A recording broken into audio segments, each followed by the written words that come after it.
I wish I would have known about business credit before I started.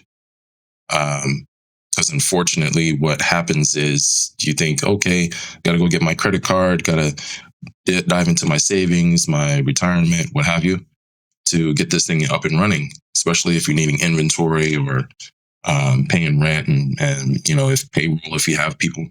I wish I would have known about the business side prior to, that way I wouldn't take the hit on my personal. And now you're kind of in a position where you can't qualify for your personal stuff and the business side because of your personal. So that's a major hurdle that I think a lot of us kind of run into if you don't know about the business side prior to.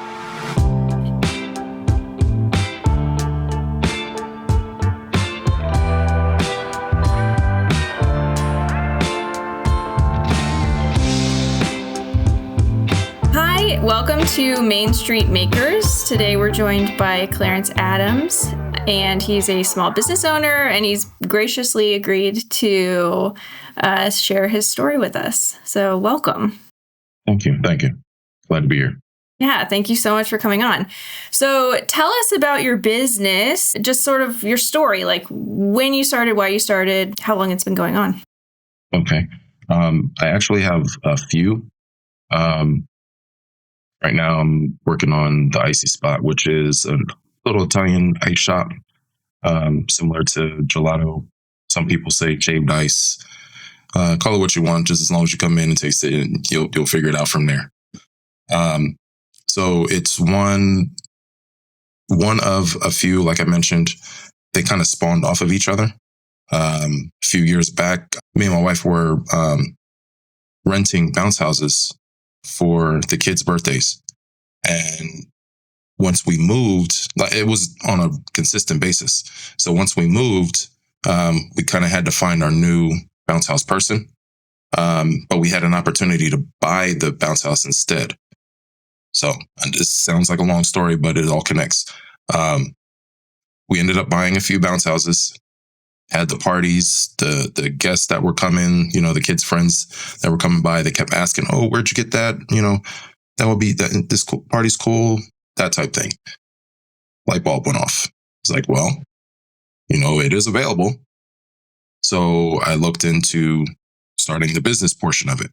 And that was roughly about 4.5, 5 years ago. So then we started adding things to that, which the Icy Spot was actually supposed to be just an add-on to the bounce houses.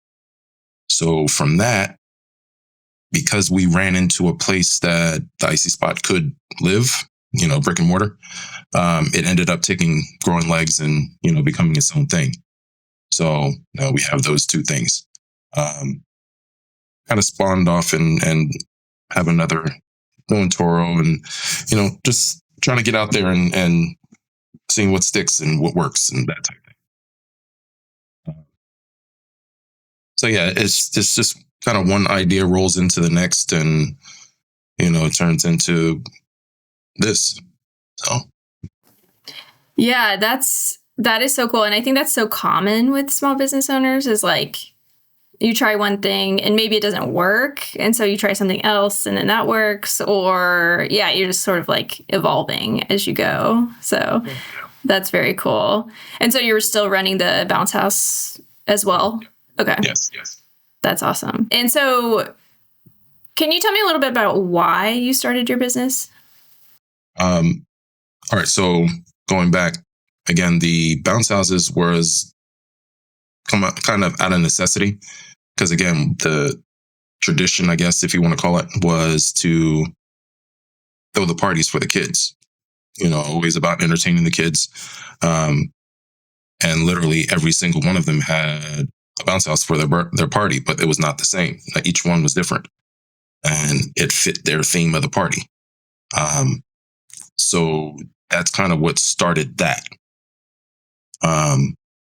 Then with the Icy Spot, that idea kind of goes back 20 plus years. I'm not trying to age myself, but I wanted to start an Italian ice shop a long time ago, and the opportunity finally just kind of showed up.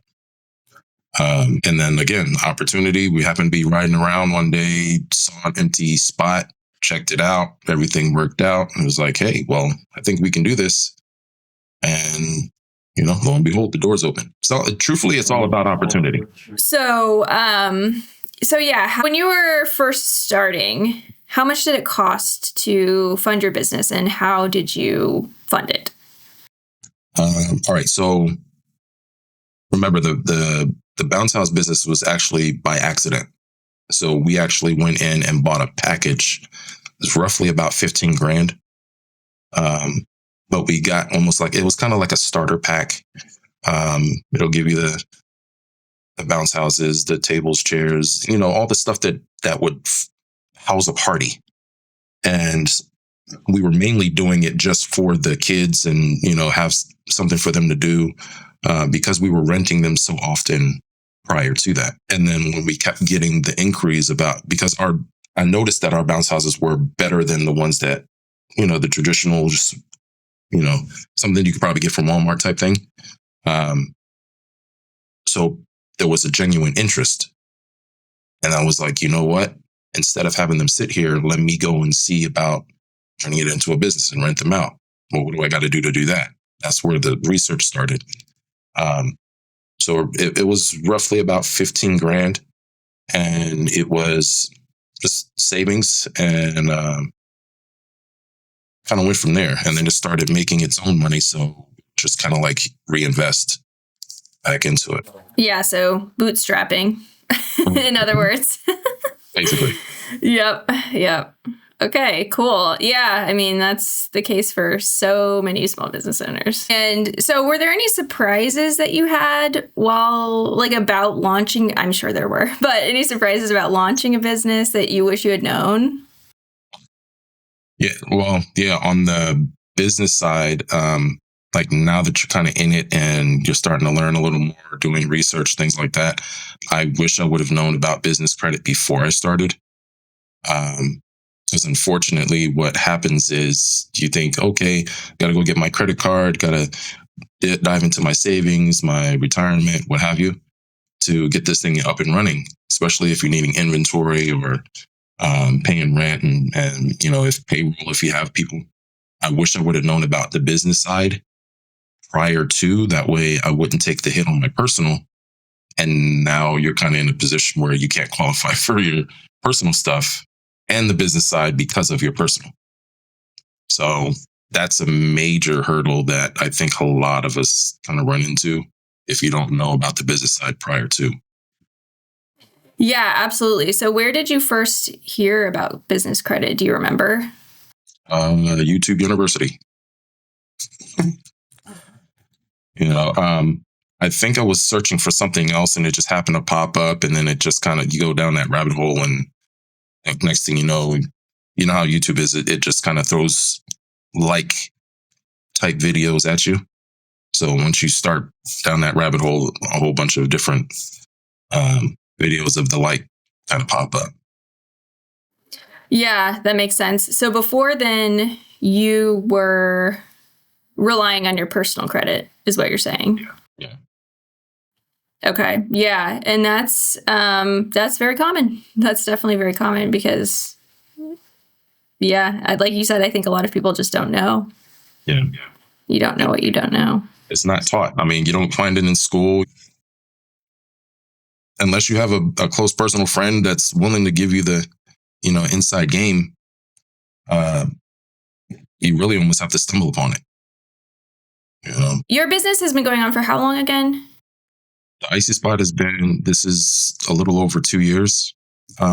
Just Bounce is almost 5. Okay. And then you found out about business credit when? Last year. Wow. Yeah. Yeah, I mean, I think that's very common. So have you been taking steps now to work on business credit? Yeah. But again, there's that revolving cycle of I've put everything in my name. So now my credit is kind of weighed down by it. Now that I'm starting to learn about the business side of it and all the benefits that could pose for you, I'm trying to figure out how to transition. First of all, get qualified for it, but then transfer the business debt from the personal name, so I can free up my personal. Then that way I can qualify for the more business. So it's that endless cycle of, how do I get out of this in order to get to that? So yeah, that's where I'm at right now. Yeah. Yeah. No, that makes perfect sense. And you're definitely not alone. Yeah. So have you opened any trade lines, like business trade lines? Yeah. So this is one thing that I've noticed since diving into the business side is there's a lot of gurus out there that will say, hey, open this account, open that account, put this in the business name. You can get a vehicle and purchase all this, that, and the other. And it sounds great. But what if your business doesn't fit the mold of what that thing sells? Because what I'm finding is the companies that report to the bureaus, I don't need. And the ones that I use don't report. So it's like that kind of, excuse my French, but damned if you do, damned if you don't, you know? So that's kind of the pitfalls to that side of it. Yeah, absolutely. I mean, we've heard from other customers who have to buy, bulk paper towels that they don't even need just to get the trade line. So, yeah. And you find yourself wiping down things with paper towels that bulk paper towels just take some kind of use out of it, it's some of it's unnecessary, and now you're building that expense for no reason. Well, I mean, there's obviously a reason for it, but it's like, again, I don't need $100 worth of paper towels when that's not part of my business. I don't need reams of paper and I'm not printing anything. So that's kind of the downside of that. Yeah. Yeah. I totally understand that. Yeah. There are, I think at NAV, we have a list of like 30, it might be more than 30, but net, I might be saying 30 because it's net 30, but 30 something net 30 accounts that you can sign up for. But again, if you don't need the stuff, then it's, right. Yeah, I totally understand. What I've also found out too is like even some of the ones that like you would think have the net 30s, you also have to be a bigger business. And it's like, geez, okay, so now I got to make $250,000. I got to have an 800 credit score. I have to have 7,500 employees before I can qualify for a net 30. But at that point, I probably won't need that account, so it's a game and there's a learning curve to it. If you don't know, you're swimming in it, but once you cross over, I think that's the golden goose. If you can get to the other side and open up that can of worms, so to speak, and then you can start transferring out of your personal name, I think a lot of people would be in a lot better place, because the rules are different over there. Yeah, I totally agree. That's why most experts say like do it from the beginning. But if you don't get that advice, then Now what do I do? Yeah, it's a process, but I mean it's certainly doable. It's a process now. So yeah, that's really good advice. And so like your financials, like bank accounts, that kind of thing, was that all sort of managed together with your personal bank accounts, or did you have that separate? Or in the beginning of the icy spot, which was about 2 years ago, I think that's when I started getting into and kind of knowing that there was a separation between the business.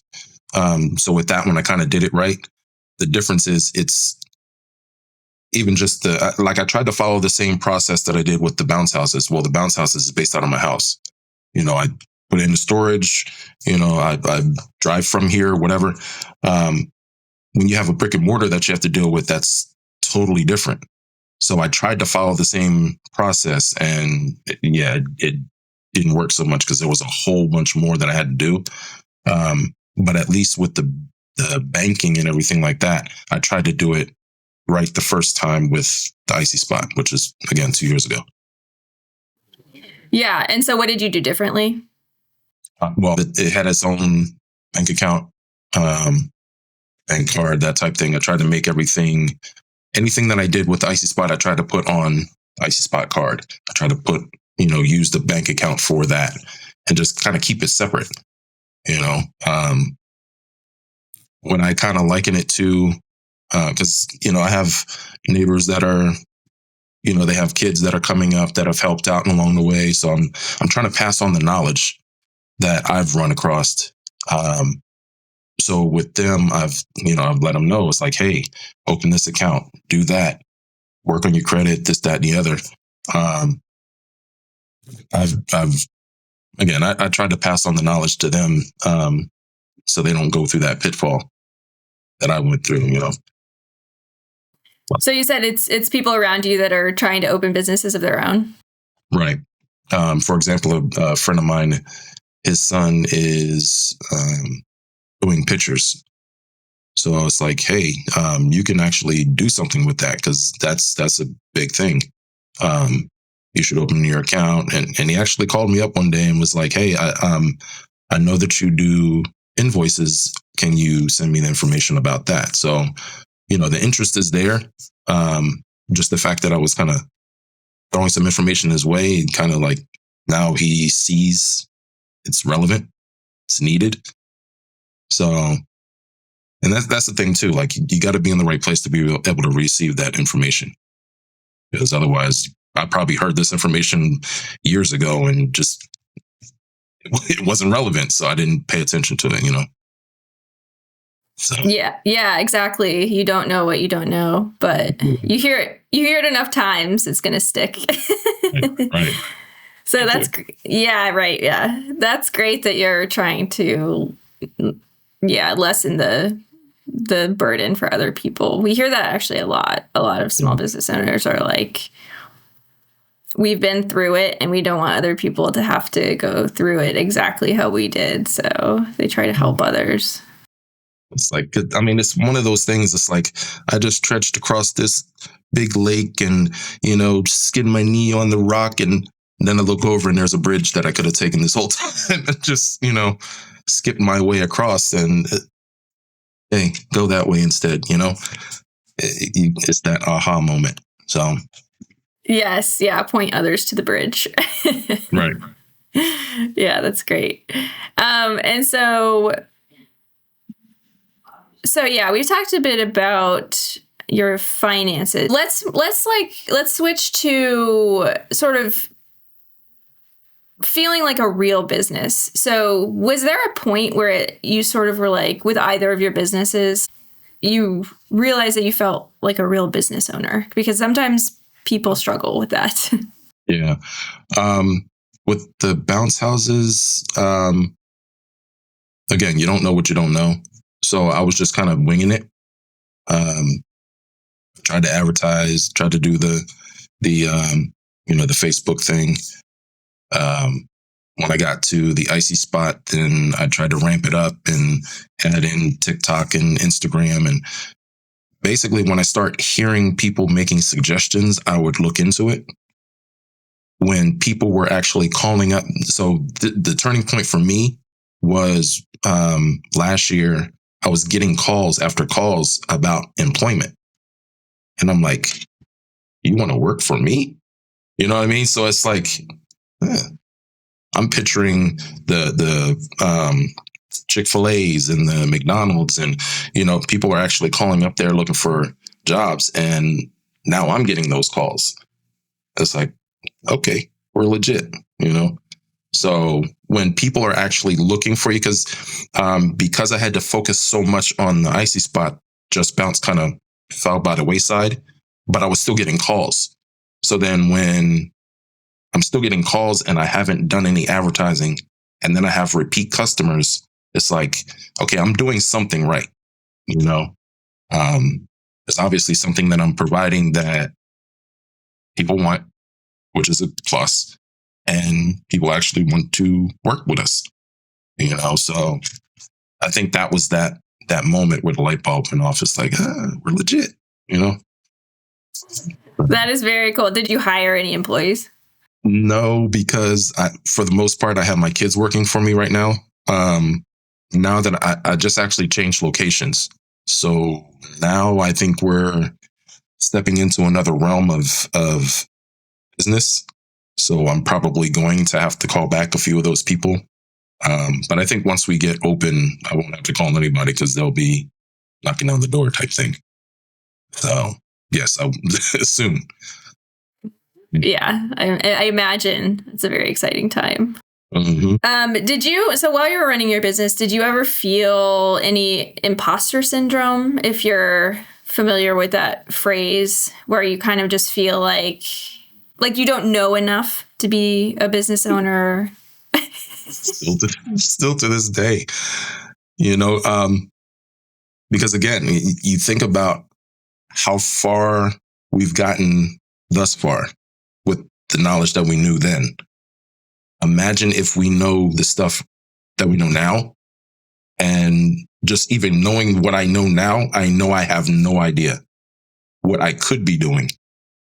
So it's like, if I would take this knowledge, go back 5 years and do this, then yeah, there's no telling. I probably could, battle with the bigger names. There's no telling, because you see the potential of what, say, like the business side can do. You get the larger credit lines, the separation of the personal and the business will help. There's just so many extra options. So, but yeah, definitely feeling like you don't know enough. It's even after 5 years plus, I still feel that way. Yeah. I think that's extremely common, and maybe nobody ever knows enough. There's too many aspects of the business for you to know everything. Even down to the taxes, or just the financial aspect of it, the operations, the inventory. I can go down the list. There's people in those positions, and there's those jobs for a reason. Because I can only imagine. I know at some point I'm going to have to hire somebody, because I don't know it all, for one. And for two, there's only one of me 24 hours in a day. At some point, I need to sleep, Yeah. Do you delegate anything like that? Like any of the admin, like taxes or bookkeeping? I try to. Everything has been kind of on me, and my wife jumps in every now and then, because she was actually working up until last year, really. So she had her full-time job, and I was trying to use this as a kind of a supplement to that. And so for the most part, everything's kind of been on my shoulders, and with the help of my wife, and then my kids jump in for the operations portion of it. And then, sort of switching gears here, have you found yourself participating more in the local community? Has a small business enabled you to be more of a part of your local community? Yes and no. I say yes because with the bounce houses, we actually participate in the fall festival. So we have one of our inflatables there, which is pretty cool, because now when they're advertising, we're part of that. I think that's going on the 4th year. So to be that focal point for that festival is cool. And they're actually wanting to use us more, which is awesome. I say no because when you're operating the businesses, it kind of takes you away from that. You want to be part of it because it's like, oh, well, if I could be part of this, then maybe I can find another festival that I can be part of. The interest is peaked, It's like, what else is out there? You know what I mean? And then you kind of stumble upon the concert that you might have wanted to go to that you didn't know if you hadn't looked, because you were involved with another festival. But again, the flip side of that is, if you're working your business, then sometimes it takes you away from being the availability of it. Yeah, exactly. Like you said, only so many hours in a day. Yeah, no, that's really cool. Yeah, and I do think these things snowball. So in a good way, because you, like you said, you're involved in one festival and you're like, oh, this went well. So let's do this again. Let's do this more often. So that's fantastic. Let's go to the next city. Yes. Yeah, exactly. And so I think you mentioned this, or mentioned this separately, but have you applied for funding before, or that's not a stage you're at yet? No, I've definitely applied. And that's kind of where I was getting the numbers of the $250,000. Because unfortunately, in order to get the help from some of these companies, they're expecting $10,000, $20,000 a month. And there's there's a lot of small businesses that are not making that, so it's like, now what do you do? And again, when it's reliant on your personal credit because you don't have the income or the business credit side of it, it kind of puts you in a corner, really. And it does kind of take the winds out of your sails, so to speak, because a lot of the ones that are advertised, it's like, hey, we can help fund your business. But when you do that, okay, you're expecting me to make X amount of dollars. Well, with my particular business, if I had that, then I wouldn't need your help, So yes, I've definitely applied. I'm finding out the hard way that in one way or another, I'm hindered, whether it be the financial aspect, you're not making enough, or you're not a big enough size company, or your personal credit is taking a hit because of all of the credit that you had to put on there from the business in the first place. So yeah, it's a beast. Yeah, it's a process for sure. And yeah, I think it just takes time and dedication. Yeah, which you clearly have. So do you have any final advice that you would give other people who are either just starting as a small business or are pretty new in it, and looking back, you'd be like, Yeah. The mentorships, I think, would definitely help. Like, you got to find somebody that's already doing what you're doing. You got to put your pride to the side and try to learn as much as you possibly can. Because unfortunately, like I said before, let alone your personal side, you're not going to learn a whole lot in school. So it's like, where do you go to get the information? You either have to go to somebody that's already done it or doing it at the present time. Or, well, that's pretty much it. Because when you start doing your research, obviously those people have done it before. But you also kind of have to vet that information too, because you can't trust and believe every single thing that you hear. Because like I said, applying for the funding, I heard from somebody else who's obviously doing well enough to fit those categories. So when I try it, it's like, well, didn't work out for me. Like, what's going on? But again, it's good information. It's just, like I was saying before, I might have heard this information way before. It just didn't apply. So do your research, see if you can attach yourself to somebody that's a couple steps ahead of you, following their footsteps, vet the information, try it, see if it works. Didn't realize how much your credit was a major player in all this. So again, knowledge is probably the most important. Outside of the imagination is to come up with the business in the first place. The knowledge on how everything's supposed to work, even if it's just the basic bare bones. You don't have to be an expert at it, but you got to have some kind of guidance. So kind of copy after the thing that like if I wanted to be the next burger joint, then I would look to McDonald's. If I wanted to sell chicken, then I would look at KFC or Chick-fil-A and see how they operate. Maybe even work for them for a little bit just to see the operations. So yeah, that's basically it. It's the knowledge and trying to attach yourself to somebody that's gonna possibly hold your hand. And even if it's not somebody that's gonna willingly do it, you gotta invest in yourself. Yeah, definitely. And the good news is, like you yourself, so many business owners are willing to be that mentor for others. Yeah. You have to, because you see the struggle. You don't want anybody.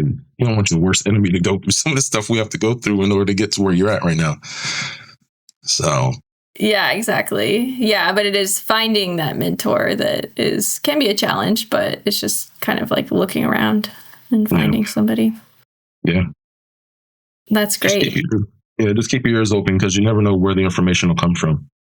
I've looked back and I've seen information has come to me about certain things from the most randomest person. Even down to the kids wanting certain flavors in your store. Guess who's buying it? Those kids that are coming into your store. So young to old, just keep your ears open, because they'll tell you what they want. And then on the business side, just keep your eyes peeled, because if you see something that fits where you're trying to go, emulate it. See if you can try to mold your thing to what that is. And once you get there, then you can maneuver and make it your own and, go from there. Yeah, no need to reinvent the wheel. Exactly. That's very good advice. Okay, well, thank you so much for talking with us today. This was, I think, super helpful for our listeners and just anybody who is just starting or maybe can commiserate with just dealing with business credit. So this was very helpful. So thank you so much for talking with us today. Thank you for having me. And all you guys out there, business credit. Look into it. Find out what it is. It'll be very helpful for you. Yes, exactly. All right. Thank you. Thank you.